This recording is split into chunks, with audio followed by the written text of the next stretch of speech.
प्रशिक्षण के दौरान एक सैनिक को लकड़ी से कसकर बांध दिया जाता था और फिर उसे पानी में डुबो दिया जाता था। उसके जिंदा रहने का सिर्फ एक ही सहारा होता था, एक पतली सी बांस की नली। उसी नली के सहारे उसे 1 घंटे से ज्यादा समय तक सांस लेकर जीवित रहना पड़ता था। अगर वो ये परीक्षा पार कर लेता तो उसे दुश्मन पर घात लगाने वाली टुकड़ी में शामिल कर लिया जाता। युद्ध के मैदान में वही बांस की नली उसकी जिंदगी बन जाती। वो जमीन के नीचे घंटों छिपा रहता, दुश्मन के कदमों की आहट का इंतजार करता। जैसे ही दुश्मन करीब आता, वो अचानक मिट्टी फाड़कर बाहर निकलता, हाथ में संगीन और हथगोला लिए और पल भर में हमला कर देता। कुछ सैनिक एक और खतरनाक हथियार लेकर चलते थे, एक लंबी डंडे वाली विस्फोटक भाला नुमा बम। इसे विस्फोट करने के लिए सीधे टकराना पड़ता था। ये टैंक की मोटी से मोटी कवच को भी भेद सकता था, लेकिन इसकी कीमत थी अपनी जान। समुद्र में भी यही कहानी दोहराई जाती थी। सैनिक खास गोताखोर पोशाक पहनकर 4 से 8 मीटर गहरी समुद्री खाइयों में छिप जाते थे। उनके हाथ में होता था लंबी डंडे वाला स्पर्श सक्रिय बारूदी सुरंग। जैसे ही दुश्मन की लैंडिंग बोट उनके ऊपर से गुजरती, वे पूरी ताकत से उस बारूद को जहाज के ढांचे से टकरा देते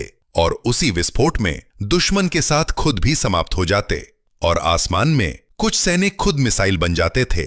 बम वर्षक विमान उन्हें दुश्मन के जहाजों के ऊपर छोड़ता। सैनिक एक साधारण नियंत्रण यंत्र से लक्ष्य साधता और लगभग 1000 किलोमीटर प्रति घंटे की रफ्तार से सीधे दुश्मन की ओर बढ़ जाता। ये युद्ध था जहां जीत का मतलब था अपनी जान की कुर्बानी।